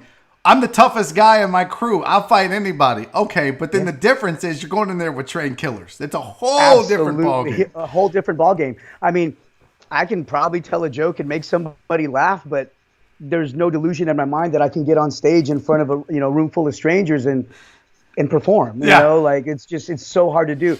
And that's another thing, man. What you do is special, but like, fighters are so much different than any other athlete. You know, and, you know, the highest level guys are just the best at what they do, obviously. But a fighter, so if you and I are in the street and something were to pop off, we have a fight or flight response. We either fight or we run. But you have no time to think about it. If you and I are good, you know, we sign an agreement, we sign a contract, we fight in 8 weeks. I have to think about you, how you're training, what you're doing, how are you planning to fight me?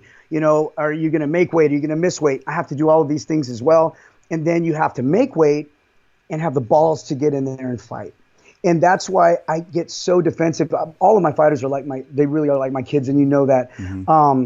Like, you know, the hate that's out there, you know, in MMA, you know, from fans, it's really saddening and disheartening, because if they have any idea, like, what these people put their bodies through, what they go through, and whether they have a good performance or bad performance, they're doing what less than 1% of the world would ever do, man. And every fighter, from a smoker to an amateur to low-level pro, in any form of fighting, they really do deserve respect, because they are risking their lives every single time they get in there. Fact. Real quick, I did want to say, I'm way behind on the chats, but Dr. Dre on 290 said, yo, class of 93, Bobby was a pimp. Bobby was a pimp. You know? Yeah. I want to go back, man. I am working on my time machine. So Man, I'll take you with me, Barry. I'll take you. Do with it, me. dude, please. But I didn't go to the would you go reunions, back, bro, though? because I Would you do it all over again? No, no. I'd No, make maybe I a few wasn't. adjustments, but I like my wasn't life. cool in high school. You know what I mean? Like I You were wasn't cool, man. No, I was a fucking dork, dude. Like I wasn't. I was trying to figure out who I was, dude. I was the weird white dude hanging out with all the black guys, and no one liked me. You did, yeah, but I don't know. It was fucking weird, dude. It was a weird time in my life. I wouldn't change it, but I wouldn't go back because I learned a lot about myself. Yeah. But I think people are surprised. Like I said, beauty fades, dude. But I think people. Well, mine did, but Dude, no, I had a lot of lady friends in high school and college. yeah. You know, I did not with that fucking hair. Are you kidding me? No one wants to fuck a white dude with a flat top that's 6-7 inches tall. Was money. It was money. It really was, dude. It really. And I look just like the guy from Color Me Bad. So like, are you him? Yes, I am. So like, you did. You totally did. Yeah. If we have a Oh, 90s God. party, like rocket, man, for sure. But I was talking to the people. days, So there's been a lot of videos that I do in my first hour of the show. I always break down some videos and have a good time and make fun of them and be funny. And some of them are fight videos. And because, the limited exposure I had to the sport for several years, covering it and then not wanting to just cover it, not wanting to be one of those guys that just sits back and talks about it, I got in the gym and tried to learn and actually get punched in the face. And You did. You got punched in the face a lot. and get armbarred and triangled by Yes. Daniel Pineda and Mike Jackson and anybody else. I mean, it's because I wanted to know. Not that I'm a fighter, Yes. but I just wanted to And learn. dude, that's so like I respect that. I really do, man. Really do. But in these videos, I was telling people about, look, in a street fight, like one of the street fights, this guy's wearing flip-flops, and he just goes for a leg kick, like a low leg kick. And I'm like, what are you doing, bro? Like, why are you throwing a low leg kick? So the guy in the flip flops just throwing the kick. I'm like, first of all, if you don't, got caught up, did he get caught up? no, but he had to kick him off because he got rocked twice. Because and as soon as he threw that leg kick, I was like, he don't know what the fuck he's doing. Yeah, he got knocked out. He landed one shot in like 2 minutes and got knocked the fuck out. But I was telling people like, one person, like in every video, it never fails. The person that loses turns their back. And I was explaining to people, you can't turn your back in a fight. I don't give a fuck if you know how to fight or not. The best advice you'll get is at least look at the person that's fighting you so you can see what's coming. Because you can't avoid it if you can't see it. 100%, man. And most knockouts come from, you've heard it. What did he hit me with? It's the one you don't see. Yeah. And that's why the left hook is the most effective because you generally don't see the left hook. But, turning your back in a fight, like a sanctioned bout, many, many times you'll get a warning, but many times they'll stop that fight because you're unwilling to you're not agreeing to fight anymore at that point. So they'll either warn you and sometimes they can stop the fight. But in a street fight, first of all, don't get into street fights. But if you do, damn sure don't turn your back. Well, and I basically passed on your knowledge. And I told him, I was like, look, because I was breaking down the different fights because these two girls were fighting in a Popeye's chicken and she was using the get off me method where you just windmill, but she wasn't yelling get off me, first of all, which is, if you're going to use the get off me method, you have to, and I know you teach this at your gym as a last resort. But, absolutely. But I was telling people, I was like, you know what? If you're ever in a street fight, if somebody tries to fight you, do yourself a favor. Put your hands by your chin and tuck your chin to your chest, and it's your best chance at survival at that point. 100%. And it all starts right there. That's it. Absolutely. Even if you don't know how to throw a punch, this is your best even protection. If they are going to punch, if they're going to fight, they're going to scrap, you might as well throw a punch. I don't encourage it. Don't do it, but to go to a gym. Straight punches. Straight punches are going to win fights generally in a street fight simply because most people are going to loop, and the quickest way from point A to point B is going to be that straight shot. I love it. We're teaching people how to fight, Bobby. This is so great. bad in the streets. That's terrible. But people don't realize that. And then I watch these videos and I'm like, God, this is so awful. Not that I would be, half of that shit. That's the real amazing thing about fighters is that it's one thing to train, and you and I both know that. It's one thing to have somebody, pads don't hit back, you know what I mean? Right. Bags don't hit back. Right. But it's one thing when someone does something you weren't expecting or there's some adversity. The good fighters, their training doesn't leave them. They fall back on their training. Absolutely. It's 100% like instinctive at that point. Where a lot of people fail is they forget their training. And you'll see most guys that never get past the amateur level, it's because they can't take what they learn in the gym and use it under adversity in the cage. No, for sure. Is there anything you use to try to help them with that? Rounds of fighting. It is? I mean, just over and over. Not just, putting it in the cage, but actually just throwing down in the gym, several times a week, and you're going to see things there that you're not going to see anywhere else at that level, Yeah. You might have some crazy heavy hitter, on the street that's actually got good technique, but they're few and far between. True. Do you, when you get a new fighter in, do you make a judgment right away? Like, okay, there's not much to work with. There's not much meat on this bone. It's going to be a long project. Or do you is everybody moldable and able to, be success? Not everybody's going to make it to the UFC. Obviously we know that. But can everybody have some success, or they're just, like you said, there's just some people that aren't born to fight? This is the thing, and I firmly believe this, and the time is so different now, just the climate that we live in. The 4-ounce days we're trying to get established. I was still a younger coach, and I was a general, so it's just blah, blah, blah, really hard. In the fight team, I still train similar, but a lot more love and positive, like, reinforcement. The general customer or regular people, and that's what I'm getting at. Our primary goal is customer service, making sure that they're taken care of, that they feel comfortable and safe, and they're getting the best instruction possible. So to answer your question, I've never had even a regular student come in whose goal was to do an amateur fight, even if it was a smoker. We've never had one that I haven't been able to help accomplish or reach that goal. Nice. Getting to the UFC, getting to the highest level of boxing, that is a totally different story. Some people just flat out don't have them in them to ever fight. But, if it's an unsanctioned bout, something that we're doing informally, I'll make sure that they get matched up correctly. They can fight and compete and like have a story to tell. It's a bucket list thing. But yeah, man, I think I can help with my partners, everybody that wants it, and help them reach them. How long have you been doing this, Bob? How long have you been in the game total? So, like, boxing gyms from like 8 to 18, and then I was brought in as a sparring partner in '95. It was March of '95, and I just got the shit kicked out of me. It was at the time called No Holds Barred, and it was George Paz. I don't know if you remember George Paz or not. I do. But yeah. So he's like, Bob, we knew each other since kindergarten. I used to box, and he's like, hey, I need a sparring partner. And he leg kicked me. He slammed me. I'm like, what is this? And in my head, I'm like, man, I'm fixing to knock my friend out. And he just really humbled me and opened my eyes. And then I started training for me.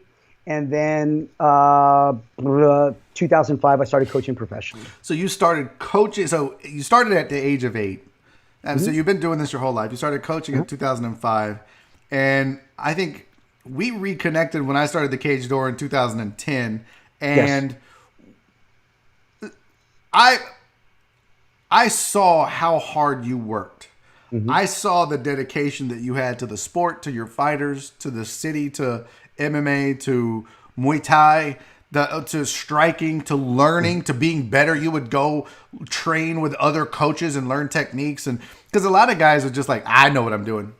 And they don't want to get better.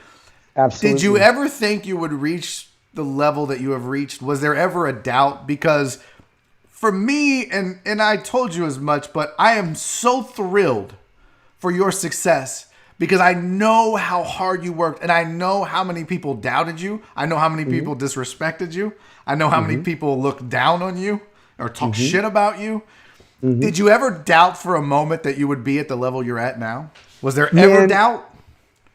There's always some doubt, but I'm, confident in my work ethic, not necessarily my talent, but my work ethic. The difference between me and other coaches that haven't gotten to the level that I've gotten is that they quit.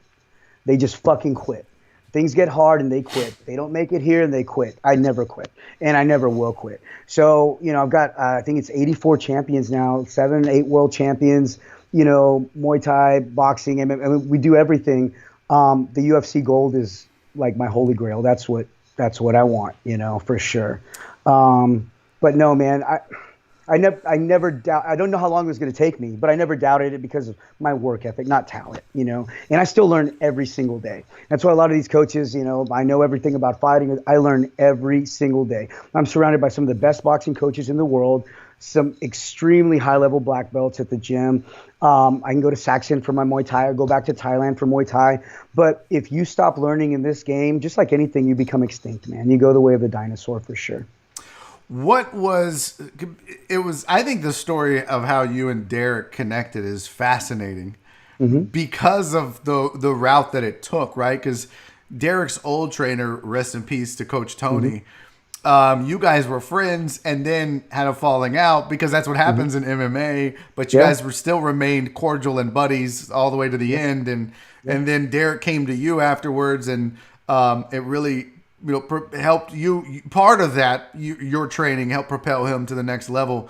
But the route that it took to get there, because you already had fighters in the UFC, and that's what people I think fail to understand is everyone associates you and Derrick, right? Everybody's like, oh, that's the guy that trains Derrick Lewis, UFC fighter. Oh, well, they don't realize you've had fighters in the UFC before. And Derrick I have like Lewis. 10 currently, 3 in the top 10, and it's pretty cool, man. So what? But when Derrick came to you. Because, Bob, if I'm being honest, and you at the time when you looked at the landscape of MMA, you knew Derrick was a bad man. But I would, if you would have asked me to name the first 3 guys to make it to the UFC, I can't say that Derrick would have been on my list because he was raw. You knew he had power, but he was raw, and there were guys that were more polished. When he came to you, what were your thoughts initially? So initially, my biggest thing is I knew he was really lacking, obviously, in technical prowess, and we still have a ton to work on, obviously. But I also knew he was like a genetic freak with his power and athleticism. People think Derrick's slow, dude. He is freakishly fast. Watch him explode. Watch him hit mitts. Exactly. But the thing is I didn't know if that speed and power could kind of balance, with his, his lack of ability at that point, and it did. It absolutely did. If Derrick can breathe, he can knock out any man on the face of this planet, and he is getting better and better. Of course, I stay on him. I want him doing more. But we're so close that I know his threshold. Once I see it in his eyes that he's not feeling it or whatever, then we stop and we go to something else. But I still believe in my heart, he can be champion because it's going to take one shot, one punch. That's it. There's many times, and I've watched Derrick. I think I saw his second fight ever all the way through to where he is now. And I have several videos of him, when he was, I don't even remember the name of the promotion, when he fought Rakim Cleveland and got his only submission of his career. That was IKF, I believe, or no, WGC? IXFA. It was IXFA. No, I thought it was WGC that he armbarred Rakim Cleveland. Wasn't it IXFA? Maybe? Yeah, maybe that was it. Yeah, he armbarred Rakim. Which says a lot about Rakim Cleveland. Exactly. Then they fought again. Remember that for Legacy? They fought again. Yes. And that's when Derrick's ass showed. Literally, his ass showed. He gave him the Rakishi stink face. But so watching Derrick, I was always amazed at his power and his raw skill. And you always thought with the right coaching, he could be deadly. He could be dangerous. And like you, I shouldn't say like you, but I never really believed in Derrick truly until I saw him pick Ricky Shivers up when he had full mount. Ricky Shivers is a black belt in Gracie Jiu-Jitsu. Derrick had enough and said, nah, I'm tired of this shit. No one picks up a black belt who has mount and just throws them off. And that's when I realized, people are in trouble in the heavyweight division.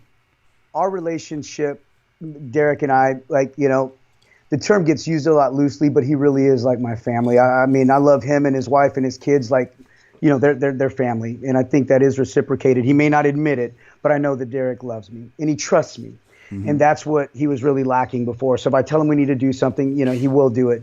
But with what you're saying, Derrick would hit the ground and I would say, do this, do this, do this. He would do everything wrong. He'd get up. Do everything wrong, and he'd sweep the guy, reverse the guy, or get out of a submission. And I'm like, okay, so when he fought Roy Nelson, a legit black belt. Mm-hmm. When he fought Gonzaga, one of the best black belts ever, 3-time Mundial champion, and was able to just escape the worst positions with no effort at all. That's when I'm like, okay, I don't need to panic if I see Derrick in a bad spot. Because I used to panic, man. I thought I was going to have a heart attack. When he fought Roy, and I swear, go back and watch the fight. When he fought Roy has side mount. He was always looking for a crucifix. He trapped the arm, put that belly on you, and you're done. Done. So that's why I'm like, dude, we got to get the elbow in. So I'm like, elbow in, Derrick. I need you to bump and give me that underhook. And I said it twice. I swear to you, he looks at me and goes, I'm good. And then proceeded to just bench press Roy Nelson off of No one does that.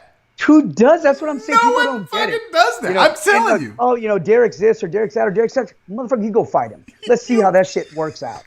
That's the thing is we're all like, oh, well, he needs more ground. He needs wrestling. He needs this. It's like, oh, well, you fight his ass then. Yeah. Because I tell you what, there are people, I guarantee you, if you gave every heavyweight in the UFC that fought Derrick Lewis true serum, you'd be like, I don't give a fuck what technique he is. When he wants to do something, he does it. 100%. You know how many times Derrick's been submitted? Yes. Once. By DC. Once. Yeah, which he needs this, and of course he does. We all do. We all need to improve. But he is that much of a freak. And the one thing about Derrick, I think he proved it in the Volkov fight, and he's always said it. And you know this: he will fight until you put him out, put him to sleep. He knocked out Volkov left with like 11 seconds. Jared Rosholt, that Rosholt fight. Same thing. He was losing that fight. And Derrick is just. Mm-hmm. I mean, he's just a hell of a nice guy. I mean, one of the nicest, most genuine guys you'll ever meet. But when you lock him in that cage, man. Scary. Good Lord. So scary. The Real White Magic on the chat said, what does Kru translate to? It just means teacher. It just means teacher. I was kind of weirded out by it when they first, it was the Sports Authority of Thailand. They kind of like want to make sure that Americans are teaching Muay Thai correctly. Now we have traditional Muay Thai and you'll hybridize it for MMA or whatever, but it just means teacher. And there's Ajahn will mean master, and then grandmaster. You have Kru Yai, which is like master teacher, and that's been offered to me before, and I've turned it down. Ajahn has been offered to me before, and I turned it down. I remember talking to this Lupini champion. He's a good friend of ours. His name's Nung Siem. And he said, you stay Kru because you'll stop learning if you don't. So he wanted me to stay humble and I will always remain just a teacher. I will never call myself a master of anything, just teacher. Wow. That's all it. What was the biggest adjustment for you being a teacher and a trainer and a coach in the UFC, like training fighters? Because there is I would imagine, and I don't know, I can't speak to it, but I would imagine there is a difference preparing a fighter for a regional bout or a local bout or smoker and the UFC. And if you've never been there, you when you went with Pineda the first time, that had to have been a culture shock. What was the biggest learning curve for you? Man, so I do not train him differently for a UFC bout in regards to how we train. Derrick's the only one that trains how Derrick trains, but everybody else does the exact, all the other 100 fighters I have do the exact same thing, Now the caliber of partners that you would bring in or, so forth, will change. Obviously a higher caliber, nutrition, strength and conditioning, all those things at that higher level change completely, man. We'll have like Lauren Murphy, she fights here on the 20th. So she's fighting Roxy. Lauren's number 5 in the world. So she's got myself and 2 other coaches, her husband and Coach Alex Cisney. You know Alex. Mm-hmm. She's got a nutritionist who not only obviously works her weight, her diet during the camp, but also actually helps her with the weight cut, the water loading, everything. She's got a strength and conditioning person. Like and it's really investing in her future, and it's just like, putting money into anything that you do. That's what she's doing. She has to pay these people to make sure she has the best team around her to make, to ensure that she can have the best output that she can.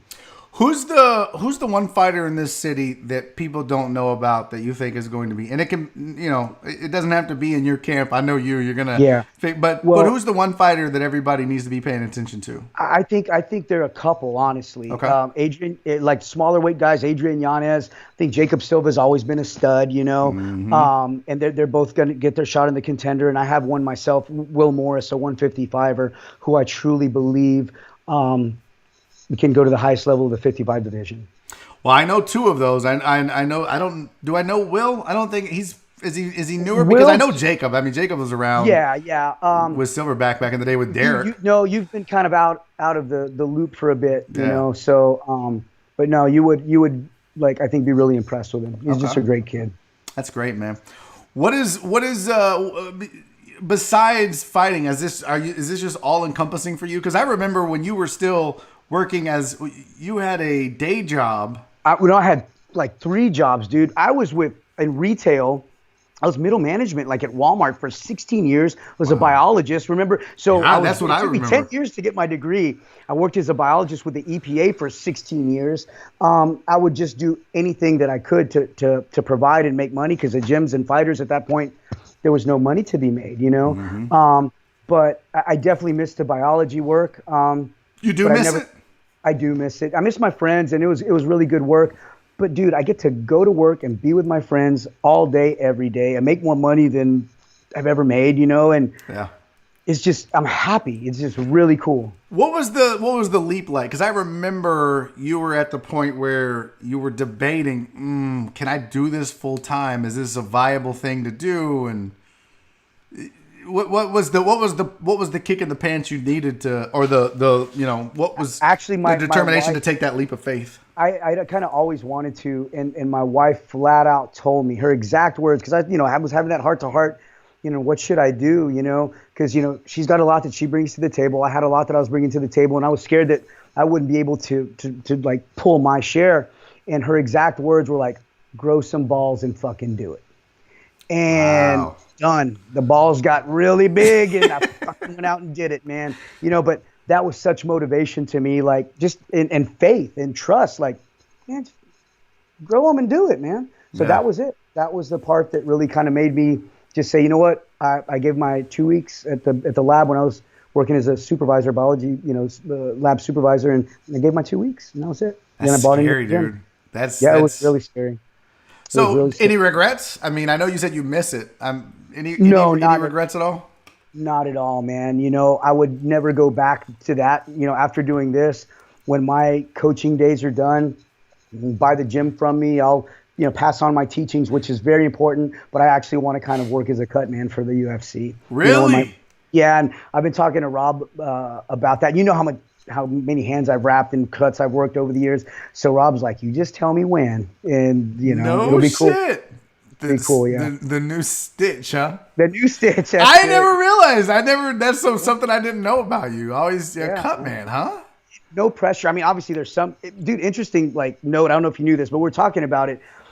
The UFC actually holds the cut man accountable, obviously, because they're tracking fights that are stopped by cuts, handbrakes, all these things. So the wraps, how you're working cuts and stuff. There's accountability there, which I think is actually really cool. I never even thought that happened. So, I didn't. Yeah, I wasn't aware of that. Yeah. Let's talk a little bit about that, because I know that there are a lot of MMA fans out there that probably don't know the nuance of the sport like that. I've tried to tell people in the past, the gloves aren't necessarily for the person you're fighting.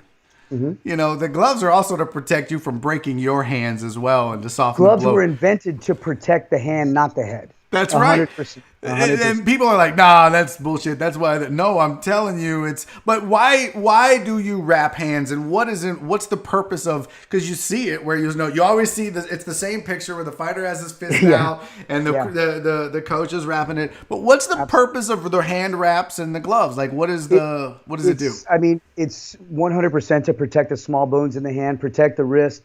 And you, in Spanish, you call it pata de gallo, which is like a rooster foot or rooster claw when you separate the fingers.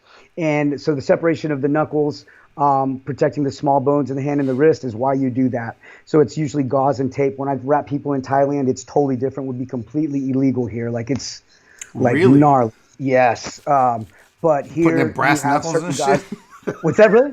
What are they putting in there? What are you packing in there? Oh, well, so here is gauze and tape, and there are Yeah. regulations. So generally, it's like finger width. The tape can't exceed. Just to, you're not really cracking over those knuckles. They just check everything to make sure that if you see mine, it's like a cast. I see some that are just, yeah, they're sketchy, man. They're real sketchy. You can like put your fingers under them. It actually does no good at that point. But in Thailand, I do tape, gauze, then more tape. Now, the difference here is I tape all the way down to here in Thailand, so right here.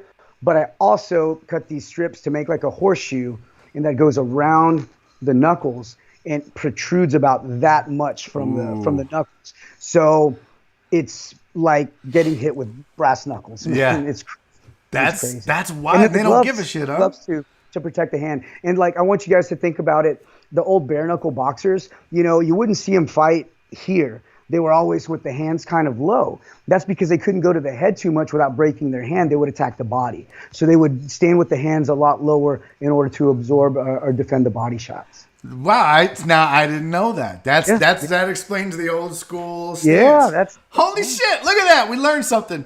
Yay. Let's talk for a second. Speaking of bare knuckle, I saw where Tyson has been talking about comeback.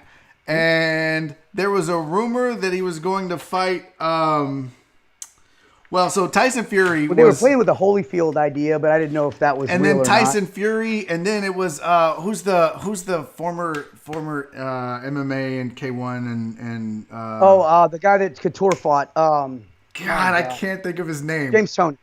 What are your thoughts on Tyson at 50? Is this a real thing? I do think it is a real thing. I think he looks absolutely amazing. And what I tell everybody is like, dude, it's freaking Mike Tyson. That guy, obviously you lose a step, but watching him move lately and the weight he's lost, and he just looks phenomenal. And I don't care if that guy's 100 years old. If he hits you, you are going to sleep. Well, which I'm glad that you're here because, I showed the video and everybody's seen the video of his pad work, his mitt work with his trainer. And as a guy that does that for a living, that holds pads for one of the nastiest punchers on this planet, were you impressed with his mitt work? Were you like, holy 100%. shit? 100%. I thought it was amazing. I really did. Technically Mike has his own style. He's got like a peekaboo style, but the power he generates from the legs, the speed, incredible. Yeah, that's by the way, real quick, thank you to Dustin Stuckey. He sent a super chat. Have a great weekend, Barry and fellow deckheads. Dustin, thank you for tuning in, homie. We appreciate it. The thing that worried me at first about Tyson was it's been so long. And we always, at the Cage Door, we would always talk about ring rust. Anytime you read any article about a fighter that's been out for more than 12 to 18 months, it could be some ring rust. He's been out for decades. Yeah, there will definitely be some ring rust, but there's also just that fighter that'll always be in him, and it may not be pretty, but it may not be exciting, but he's going to hit somebody in the face for sure. Would you buy it? Would you pay for it? I would. Really? I'll just do anything to support like Tyson. I'm just a massive, huge fan of his, but I'd just be interested in seeing how it goes, man. Honestly. Favorite fighter of all time. Is it Tyson? And it could be boxing or MMA or Muay Thai. And my favorite fighter of all time is a Muay Thai fighter named Samat. In fact, I got to teach with him. He's actually the greatest Muay Thai fighter to ever live. And Samat is, WPC boxing champion, like Lupini champion, and I think it was either 3 or 4 divisions. And he's Saxon, my teacher's like best friend. So I've got to teach alongside him. Wow. Drink with him, he was just an amazing guy, but he's, I'd say, my favorite just fighter of all time. And no one's going to know that. Why do you think Muay Thai is not more popular here in the States? Man, that's one thing, I've talked to a lot of people about it. I wish it was. I think sometimes we don't appreciate the cultures and traditions of other people, So like I was in California years ago and, we had some guys fighting and, they were doing the Y Crew and, people were like, stop the dancing shit, and this is fucking stupid, and that's a huge part of their culture and tradition there. And that was kind of upsetting to me that, they just, kind of like just bleed, type attitude. So I think that is, and then I think we were lacking in legitimate like Muay Thai instructors, but I think it's getting better and better and better all the time. Yeah, that is the adjustment for people. It's kind of the same thing when people had to adjust from boxing to MMA, where you don't understand the ground game, so you don't understand that when you see a guy go from being in a guard to half guard to side control, that's a big part of the fight. That's a big movement, absolutely. right? Yeah, like, and they're like, stand him up, and you don't, or why doesn't he just get up? Or dirty boxing, right? Or clinch work, and you don't see the nuance of it. But I think fans are getting more educated, and I think that, and guys like Joe Rogan are amazing for this sport because they do help educate. And you're like, because boy, could you imagine if there weren't guys like Joe Rogan explaining what's going on the ground and why he's doing what he's doing? Absolutely, it would be a train wreck. It would be a train wreck for sure. But seeing the fans get more educated, I think, would be like an incredible, thing to really appreciate it. Or man, go to a gym and train and see how it feels, so you can get an appreciation for what these people do. Dude, round 2 of a Muay Thai fight. Yeah. Round 1 is the feel. There's never going to be round. In each round, crazy. Like stadium rules are different. Yeah. But yeah, man, it's there's nothing like it. Of a Muay Thai fight. Like the stadiums there, you just have that you have the gambling and just the crowd. My old partner Michael Corley. So Michael. Yeah. So Jung Sanan Fairtex was his coach in Thailand. So Jung Sanan said, Michael, you make weight, fight tomorrow. And put him in the back of his truck, drove through the jungle for like 2 hours. And Michael gets there and he's getting wrapped and ready. And he sees his opponent and he's got all the sakyanta on him, just big French guy. And Michael's like, dude, I was so scared. So gets the crap beat out of him in the first round. Next round, Jungson was like, Michael, uppercut, box, because Michael has good boxing and the guy didn't. But before that, Michael's like, Jungson like Noom, they call him Noom, water. He left the corner to take bets. Like Jungson did. Brought Michael a beer to drink. Michael goes out there and knocks the guy out. But that's also the fun of Muay Thai. Dude, the fucking coaches are smoking in the corner. Oh, like I smoke here, I'm the asshole. Over there, pop smoke. Come on, let's go smoke then. Yeah. But it's just a different culture, man. It is. Titan Hugo in the chat said, I would love to take my family to your gym for a session. Where can I see pricing? What website can they go to? Tell them. I'll tell you what. Message me on Instagram. I'll do a 1-hour private for free for you. Oh, shit. Titan Hugo. Look at that. Kru Bob. You're going to get a 1-hour private from the same dude that trains Derrick Lewis, bro. Titan Hugo, if you don't fucking take advantage of that, you're a fucking idiot. I'm going to tell you right now. That is, I'll take care of you guys. That's outstanding, dude. Kru Bob Perez, and I'll take good care of you and your family. That is fucking. But see, that's how you've always been, Bob. I'm excited for Hugo because I know how much fun that's going to be. But that doesn't surprise me. You have always been like that. White Magic in the chat wants to know how much would it cost you to fight Mike Tyson? What would it take for you to fight Mike Tyson? Oh, dude, man, I'd be a 12-pack and maybe a pizza. What? Because as soon as he touches me, I'm going to go down. No, I'm just kidding. Man, it would take a shit ton of money for me to get in the ring with somebody like Tyson. People ask me, would you fight Conor McGregor? Absolutely, I would. You have to pay me some freaking money. First of all, I'm not making weight, but outside of that, no, man, I have such respect for him. But now I've been hit by Derrick. He'll miss the pad and he'll kind of short circuit me, just grazing the top of my head. And that alone, dude, it's crazy. I can't even imagine taking a big shot from him or somebody like Mike. Could you imagine Mike Tyson being hit with a clean body shot? Oh Fuck hitting me in the chin, because you don't feel that. You go out, you go night-night, you wake up, what happened? Your jaw's sore. Absolutely. But could you imagine eating a body shot from Mike Tyson, bro? The liver shot is I've been knocked out, I've been kicked below the belt, and I've been dropped with a liver shot. And I mean this. I would rather be knocked out or kicked in the nuts than get hit with a liver shot. It's paralyzing. It really is. Dude, you want me to teach you something else, Barry? Yes, please. Do you know why so you hit me in the liver and I'll look good for a second and then I drop? Let me stop you. Let me stop you, because at 4 ounce, when we were sparring, Uh-huh. I don't know who I was fighting. I think it was the guy that never washed his hand wraps, and I hated that motherfucker because he stunk. Fuck, I hated that dude. You know exactly what I'm talking about, dude. Yeah. But somebody hit me with a liver shot, and it was the first I had been punched in the face, and you know I used to laugh when I would get hit in the face because I was like, this is so fun. I'm getting hit in the face. This is fucking awesome. Absolutely. I got hit with a liver shot, and I was like, ooh, that was, oh my God. And then you just fall. Exactly and right. I could not hold, I knew it hurt. I knew I was fucked in a way, but I couldn't stop myself from falling. It was awful. You kind of undergo this paralysis. So what happens? The liver is kind of encapsulated, and it's not meant to compress. Uh-huh. So it's like squeezing a balloon on one end and having it expand on the other and then retract to the same position.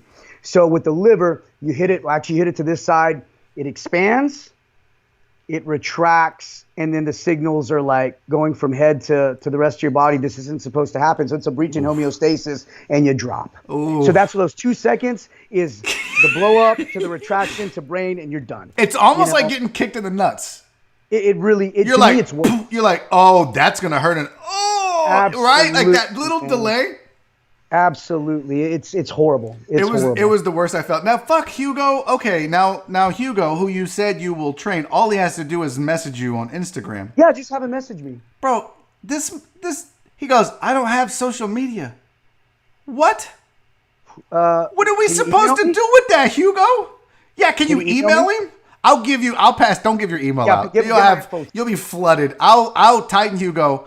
I will. You're on Patreon. I will send you Bob's email. You email him. You get this set up. You go get this 1 hour private.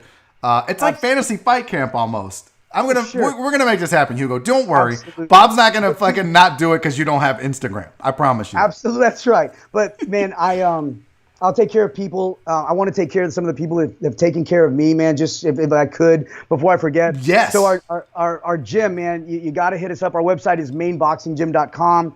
Email mainstreetboxingmt, so for Muay Thai at gmail.com. On the 23rd, we're going to introduce Renzo Gracie Jiu-Jitsu at our school now. We'll have black belts there 5 days a week, twice a day. Tim Tam Recovery. If you've never used one, man, I'm going to get you hooked up with Tim Tam. Okay. It is absolutely amazing for recovery.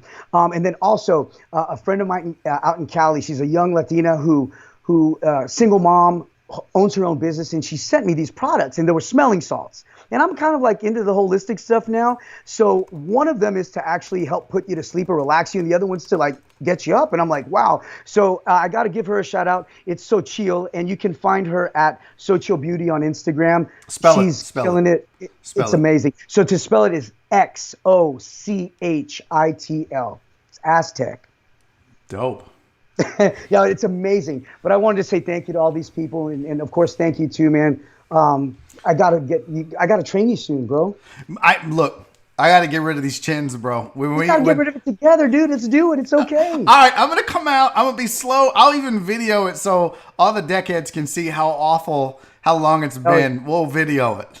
And I got to get in like film shape, and because Chingo, I'm gonna do something with Chingo here. Are you doing some acting? I can't talk about it. Oh but shit! Bob is gonna get his sexy back, and like just. I like it. I look like fucking Danny DeVito. Dude. That'll never be a sex symbol. I miss the gym, and I miss training so much. We need to make that happen. Anytime you you let me know. I will. Bob Perez, you guys go follow him. Tell him one more time how to find you on Instagram, homie. It's at Kru Bob Perez, KruBobPerez.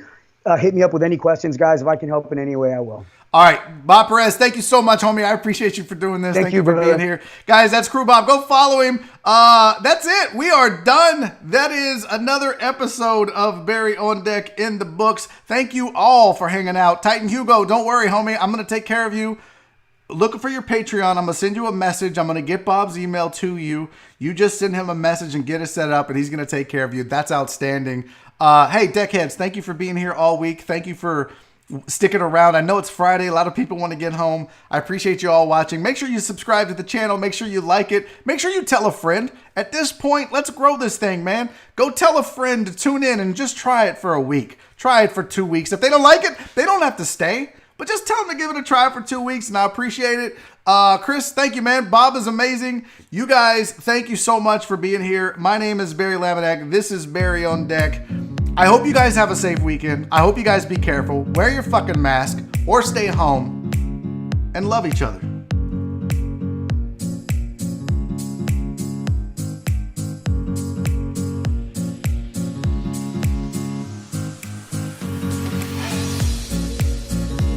Daddy's making a YouTube video!